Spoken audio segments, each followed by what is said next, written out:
Sebelumnya Tuhan ingetin buat bawain lagu Walau Gunung Tak Berpindah.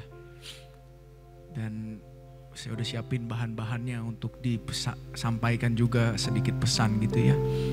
Tapi tadi waktu saya mendarat saya ketemu dengan salah satu teman rohani saya, adik rohani saya Andrew.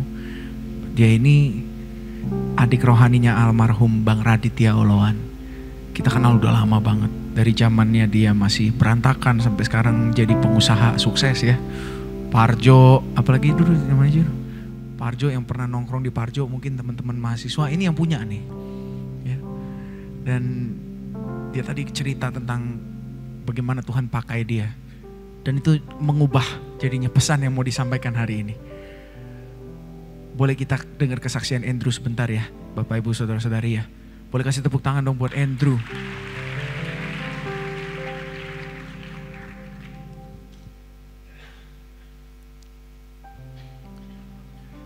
Sikat Drew. Shalom semuanya, mungkin disclaimer dulu ya. Aku mungkin dititipin, bukan yang punya mungkin. Semuanya punya Tuhan, amin. Yes. Oke.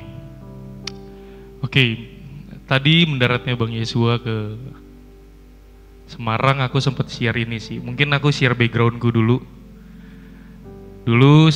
Sebelum aku dimentorin sama Bang Raditya Oloan, I was an addict. Aku pecandu.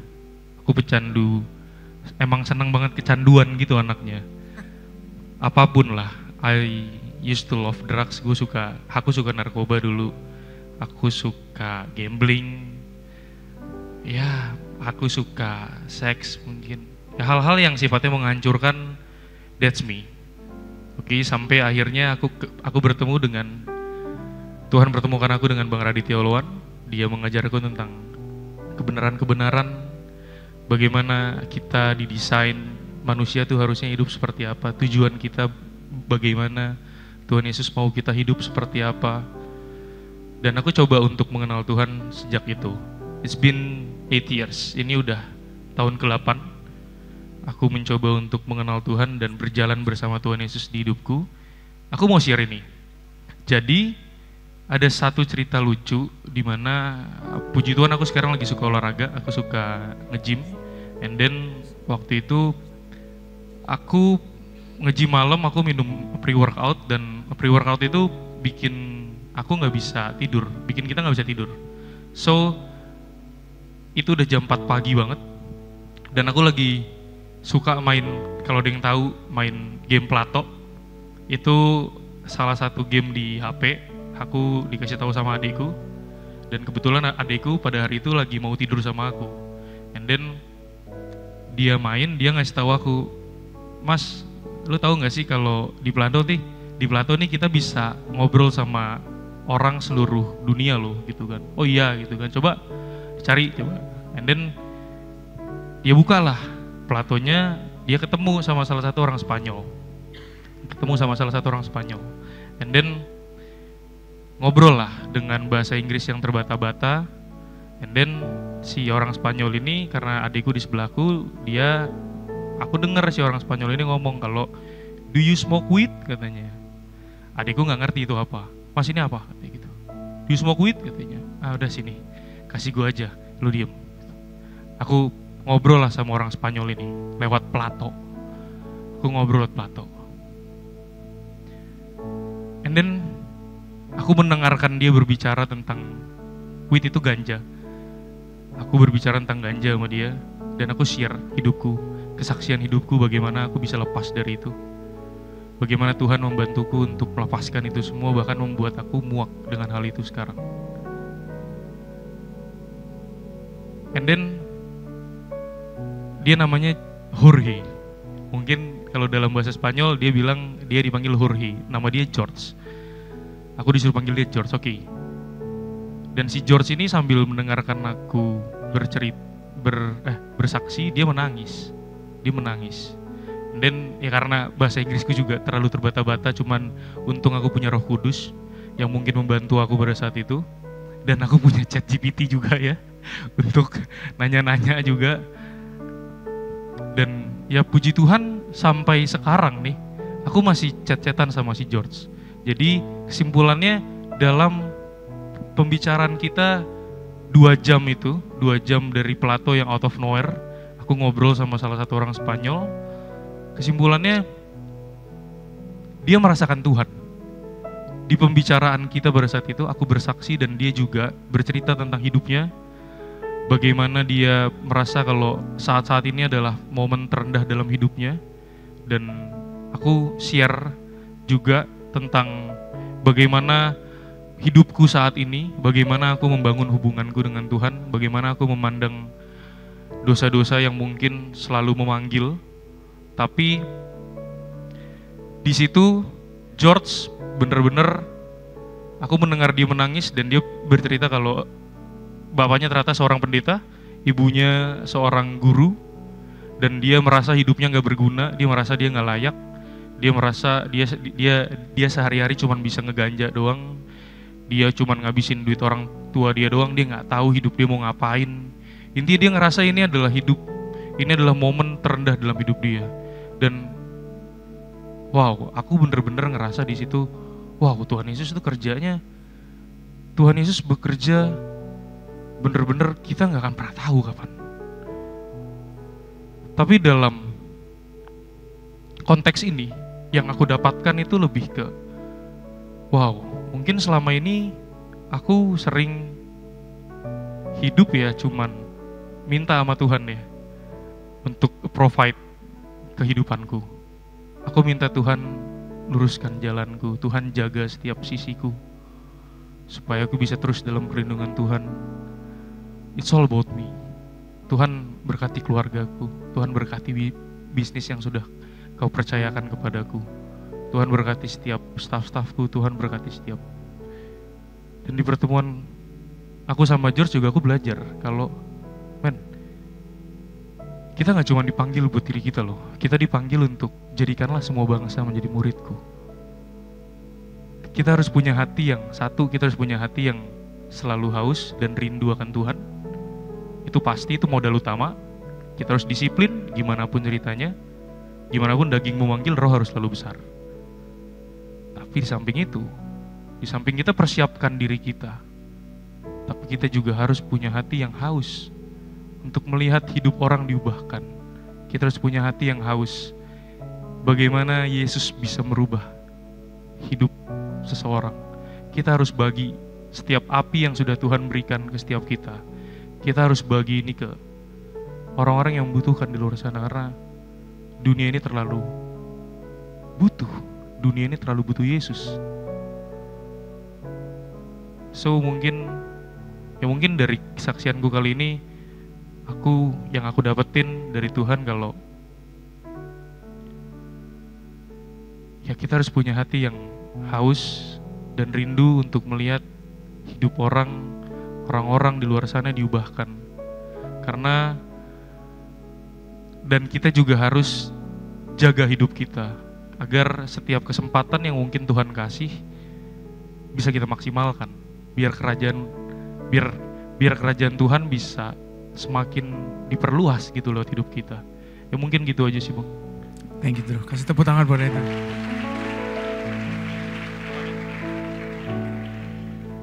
Saudara, waktu saya dengar cerita itu saya terharu, saudara.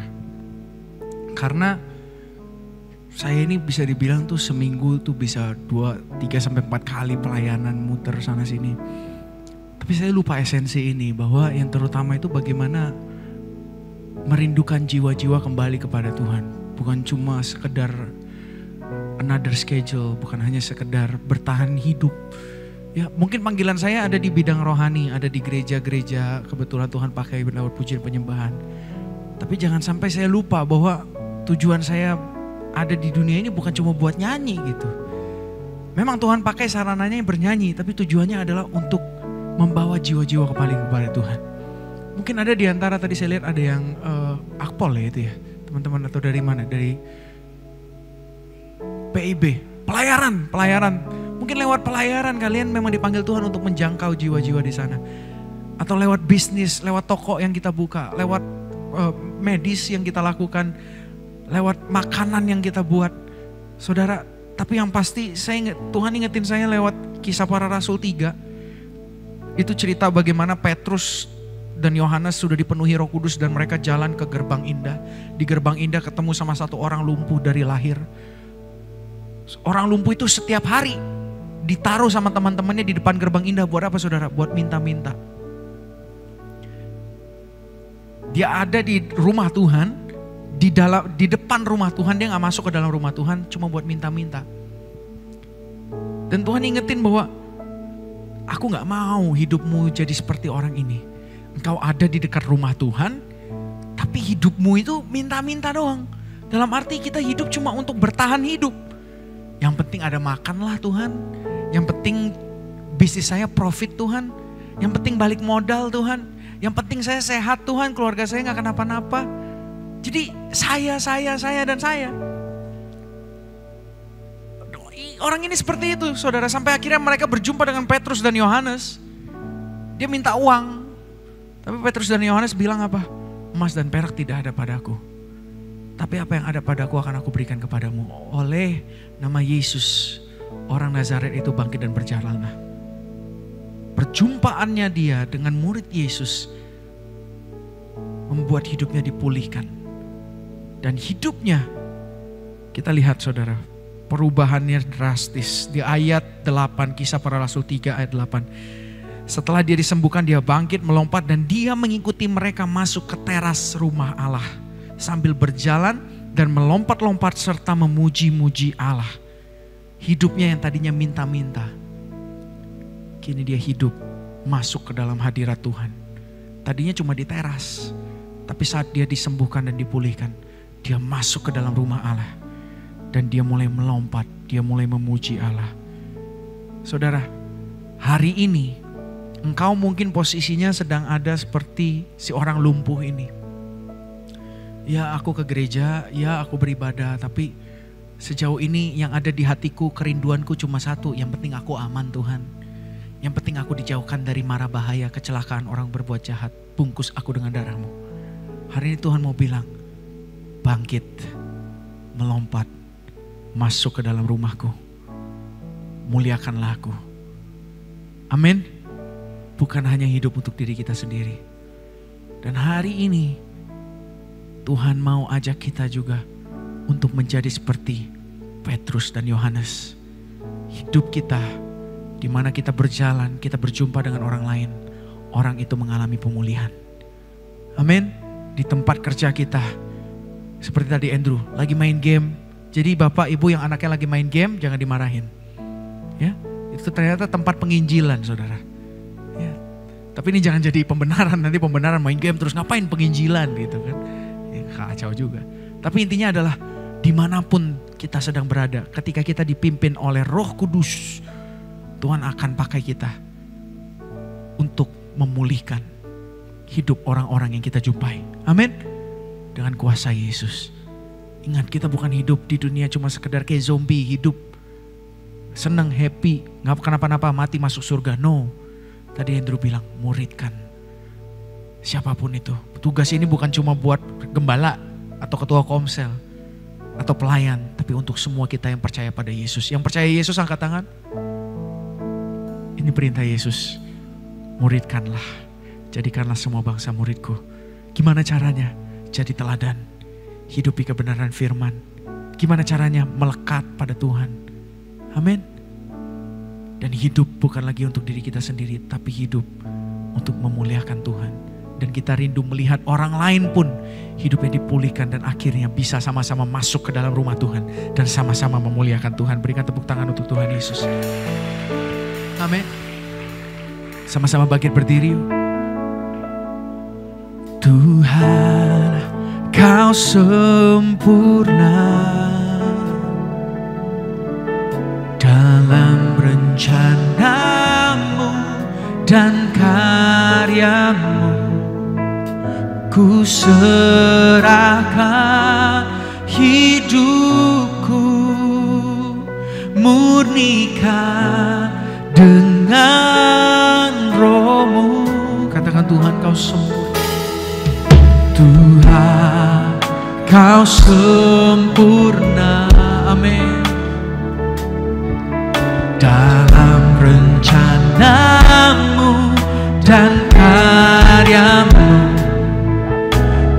serahkan hidupku, murnikan dengan Roh-Mu. Hidupku menggenapi firman-Mu,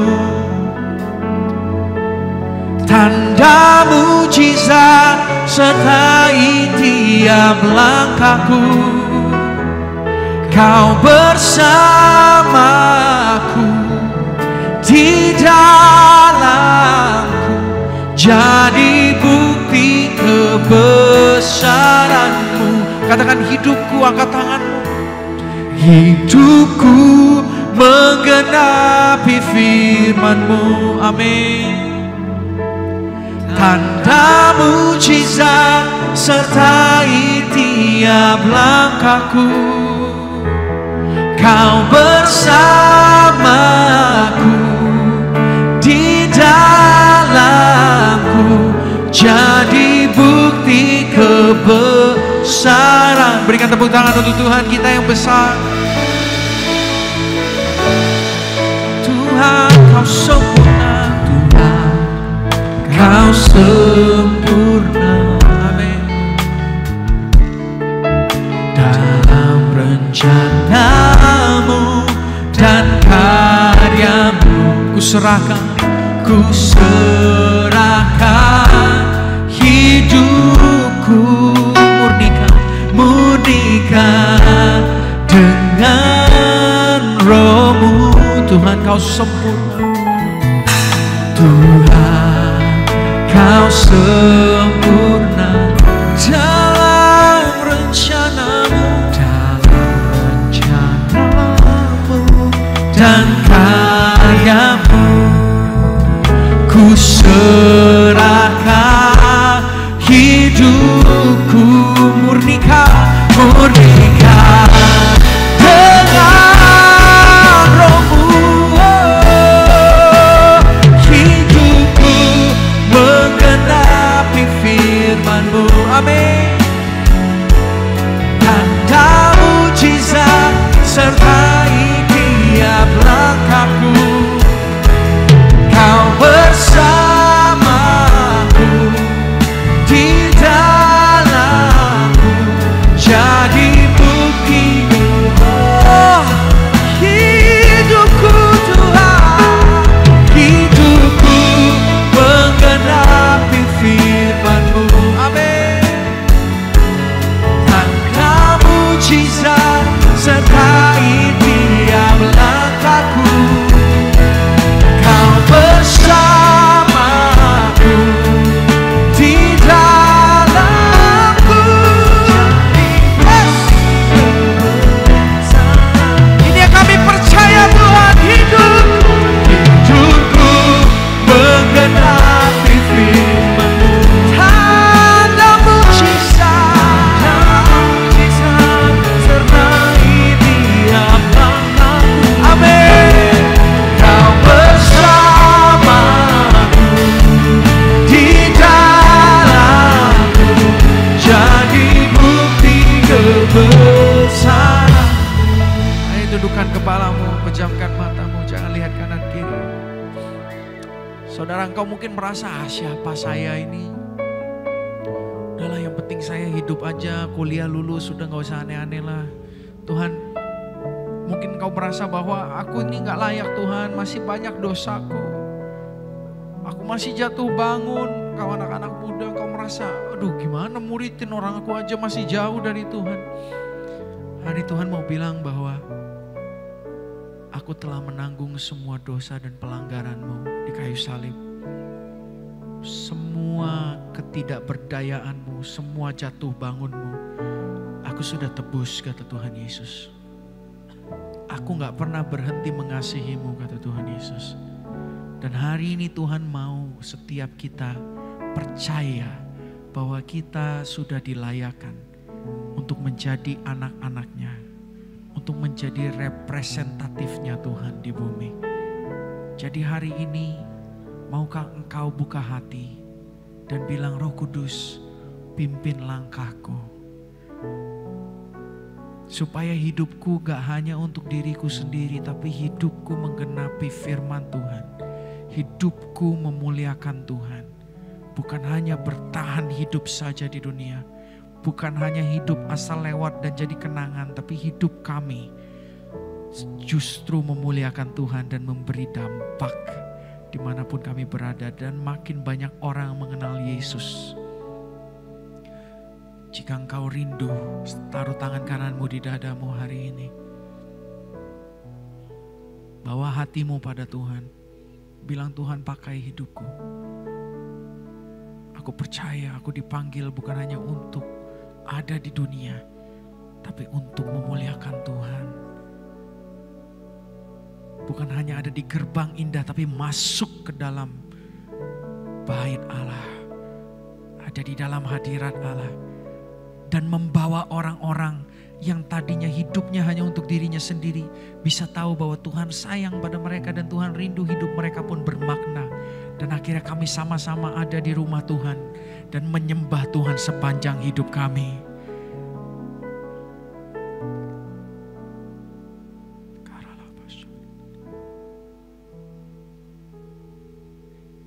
Dengar dia panggil nama saya. Dengar dia panggil namamu. Dengar dia panggil nama saya. Juga dia panggil namamu. Ku jawab ya, ya. Jawab ya, ya, ya. Ku jawab ya Tuhan. Ku jawab ya Tuhan. Ku jawab ya, ya, ya. Ku jawab ya, ya. Jawab ya, ya, ya. Ku jawab ya Tuhan. Ku jawab ya Tuhan. Ku jawab ya, ya, ya. Dan berikutnya ini spesifik, Tuhan mau memulihkan. Seperti yang tadi kita baca di Kisah Para Rasul. Bahwa setelah dipulihkan, hidupnya berubah. Saudara, engkau mungkin sedang mengalami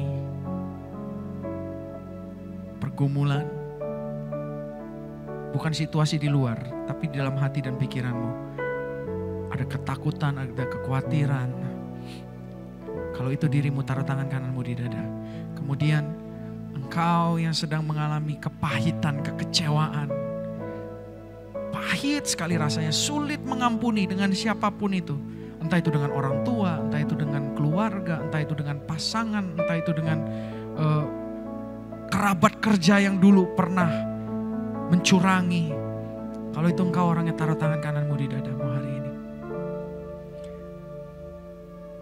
Engkau yang punya gangguan dengan depresi, ingin bunuh diri berkali-kali. Engkau merasa hidupmu gak berguna, gak berharga. Taruh tangan kananmu di dadamu hari ini. Dan engkau yang bergumul dengan sakit penyakit di tubuh. Taruh tangan kananmu di dada.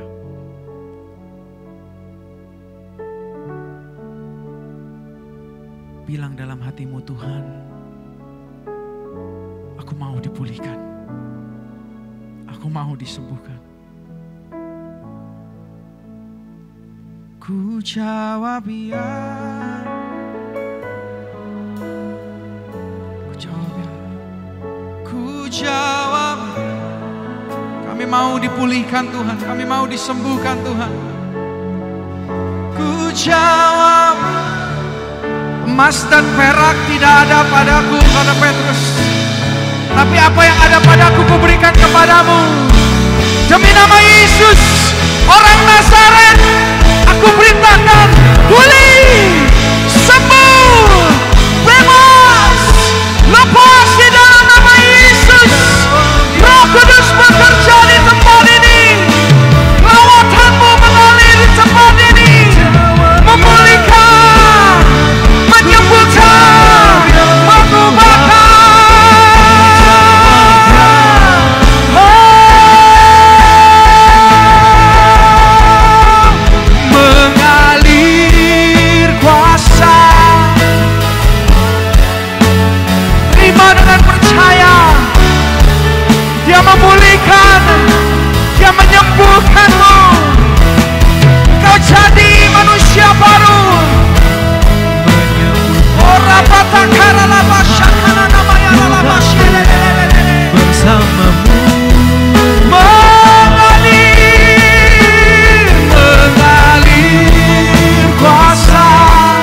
bersamamu mengalir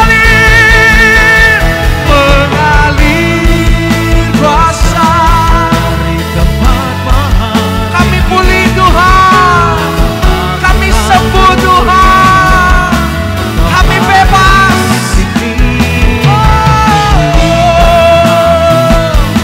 Menyembuhkan yang terluka, bukan Tuhan bersamamu. Sekali lagi katakan mengalir, mengalir kuasa. Amin. Oh,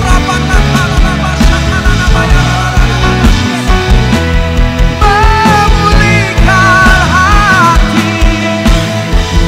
Yes Lord, ku kan tenang bersamamu. Ku kan tenang, amin. Ku kan tenang bersamamu.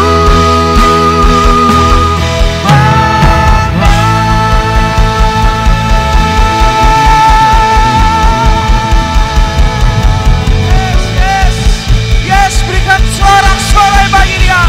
Come on, kau yang sudah dipulihkan, berikan sorak-sorai bagi dia.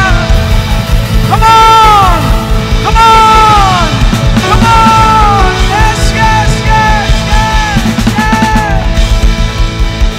Terima kasih Tuhan. Kami percaya sorak-sorai kami dan penyembahan kami gak berhenti hanya di tempat ini. Gak berhenti hanya di mulut saja. Kami percaya keluar dari tempat ini kami jadi penyembah-penyembah yang menghidupi firman Tuhan. Karena kami gak mau sia-siakan pengorbanan Kristus bagi kami. Kami tahu cintanya Tuhan gak akan bertambah buat kami karena Tuhan sudah mengasihi kami. Mentok. Tapi biar kami semakin hari semakin tambah mengasihi Tuhan. Biar hari ini kami ingat, kami ada bukan hanya untuk bertahan hidup, tapi kami ada untuk memuliakan Tuhan. Dan menjadikan semua bangsa murid Yesus, dimanapun apapun pekerjaan kami, di tempat sekolah kami, di tempat kerja kami, dimanapun kami berada. Biar Tuhan kerinduan kami bukan hanya sekedar menerima gaji, atau menerima promosi. Tapi kerinduan kami biar melihat jiwa-jiwa berjumpa dengan Yesus. Di tempat-tempat di mana kami menginjakkan kaki kami. Kami percaya ada hadirat Tuhan. Dan orang-orang mengalami perjumpaan dengan Yesus. Dan hidup mereka bersama-sama dengan kami boleh masuk ke dalam rumah Tuhan. Dan memuliakan Tuhan sepanjang masa. Terima kasih Yesus. Hanya di dalam nama Tuhan Yesus.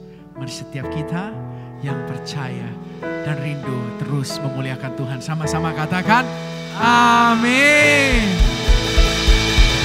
Silakan duduk kembali saudara. Terima kasih.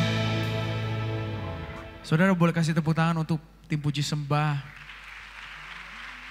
Saya nggak kasih list lagu saudara, dari tadi itu mengalir semua lagunya. Tapi Roh Kudus pimpin kita, jadi puji Tuhan ya. Tuhan Yesus memberkati.